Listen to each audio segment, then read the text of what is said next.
Hello everybody, welcome to EduTap. So by now you must have seen a lot of strategies that we have made on our EduTap channel related to NABARD Grade examination. How can you prepare for different subjects and all that, right? And although those all strategies are workable and that is why we have made the video, but we understand that a lot of you would want to know that those strategies are implemented by everyone, but some get selected and some do not, right? So what are those factors because of which some people get the selection while some people they have to try again, right? So today that is why we have decided to come up with such tips which is very common among the NABARD Grade A toppers that would help you with your preparation. All right, so we'll start off with it, but before that, here's an announcement to all the aspirants who are preparing for this NABARD Grade A exam.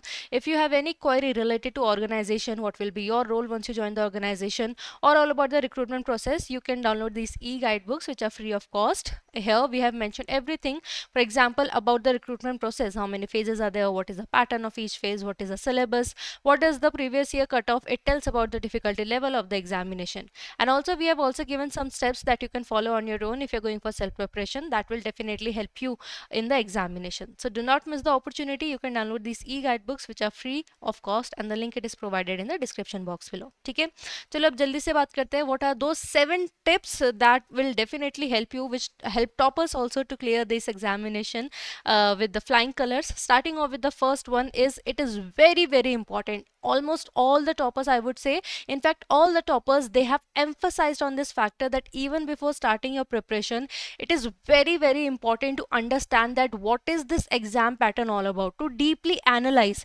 that what are like the mark distributions, what are the cutoff trends, where I have to put more focus as per the question weightage or the cutoff weightage, right?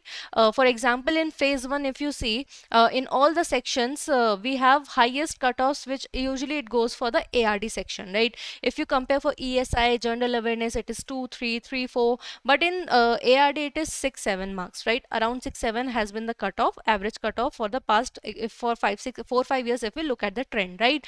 And similarly, if we go for the non-merit section, in quants, reasoning, it has been around 3 4 5 being the highest, or it has always been below that, right? So if you know where you have to put more weight, more efforts because of the cutoff trends, or maybe what which subject has more weightage. जैसे कि if I'll give you another example. जैसे in phase 1 we have merit section and non-merit section, right? If you don't know anything about it, I will again say you can download the e-guidebooks that are present in the description box below, the link of it. Okay, so here now, so you know that in merit section you have to put much of your time, much of your efforts, because that is what going to help you to get to the next phase, along with of course a little bit effort you have to put to into non-merit, but merit में भी आपको equally करना है, right? So to understand this, what is the exam pattern, and along with that I would in fact add कि understanding the syllabus also, it's very important. What comes from the syllabus, what sort of questions are asked in the examination, analyzing the PYQ, ये आपका शुरू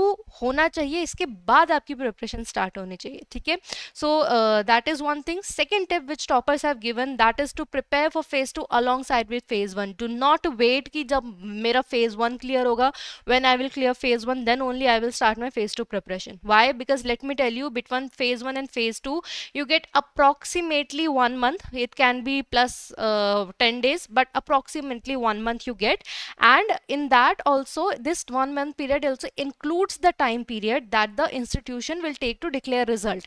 Sometimes it can be 7 days, sometimes it can be 10 days, sometimes it can be 12 days, right? So if you see ineffective between the result of phase 1 and the examination of phase 2, you would have not even a month with you, right? So it's very important, because phase 2 is counted in your final merit list, and especially you have your descriptive writing in phase 2. That limited time would not be enough for you to clear the exam, and whatever efforts then you have put for phase 1, they will be in vain. So that is why all the toppers, what they have done, they have prepared for phase 2 from the very start, since the time they have started preparing for phase 1.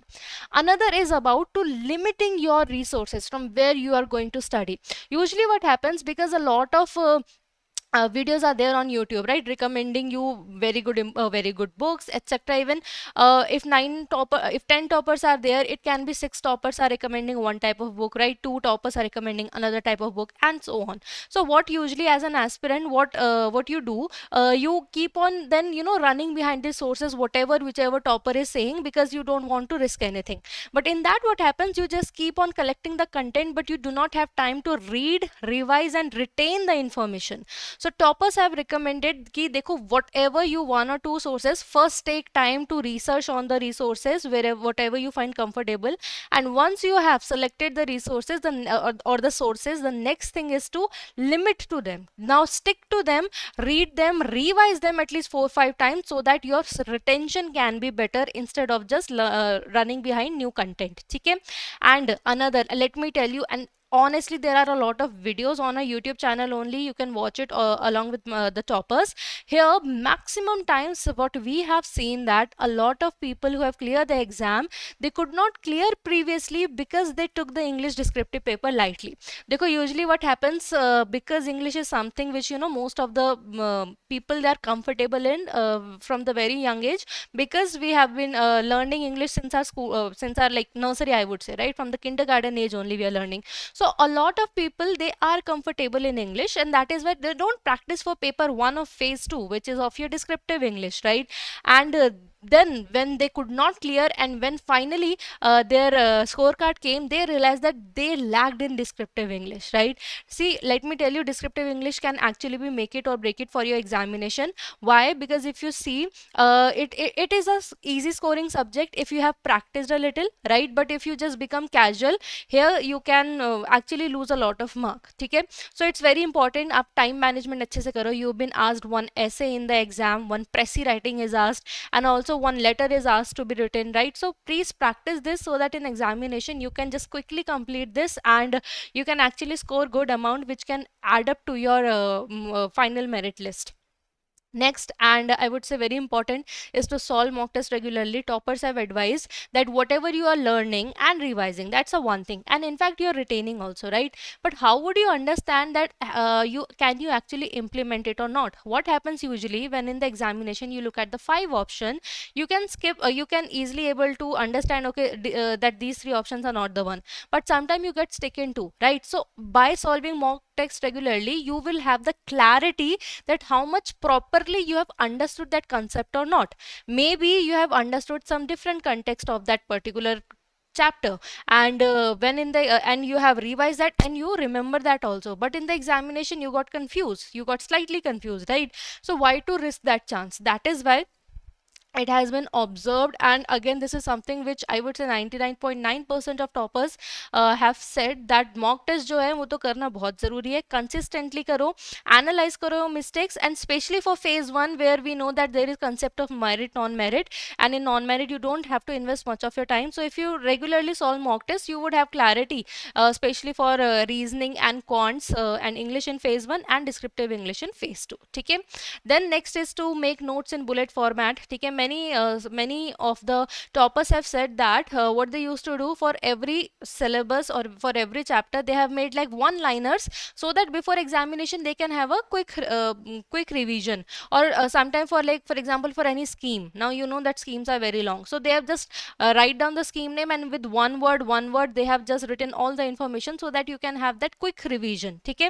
So you can do that, and I understand that some of the aspirants, they don't like making notes. So in that case, what can you do? Whatever source you are following, you can just highlight the important words, so that before examination, when you look at that PDF, you can just see, okay, this word is important, this word is important. That would help you. And finally, I would say, which the toppers, they request that, which in NABARD usually it happens, that some students, they ignore static altogether, especially for ESI, because we have seen weightage in objective is not that much. But if you look from the descriptive point of view, sometimes direct question have been asked from static. So please be very much aware about it, that static is equally important in that of current affairs, and static will also help you to understand the concepts that would help you to understand current affair better, that would help you especially in descriptive writing. And ARD तो we already know, even for your objective part static बहुत बहुत ज़्यादा important है. Current affairs last 6 months के before the examination, it is what recommended, right?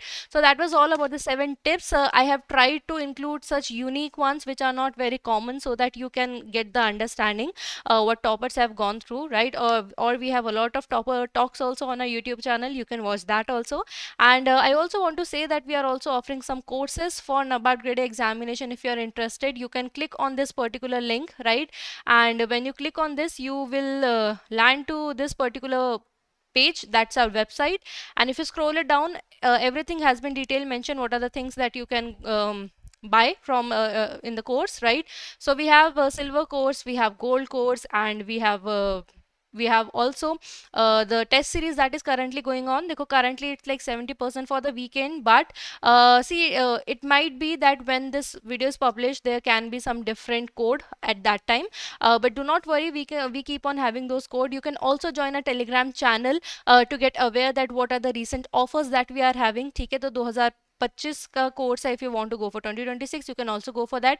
And we have some combo courses if you're preparing for some other exam like RBI, SEBI, AIRDAI, जो थोड़े similar है NABARD exam से. For that also we have some courses. ठीक है. So that is all in this video. I hope you liked it, and you can subscribe to our YouTube channel for more such videos, and also our Telegram channel to get the PDF of this and every lecture that we provide here on YouTube. Thank you everybody, and I wish you all the very best for your exam.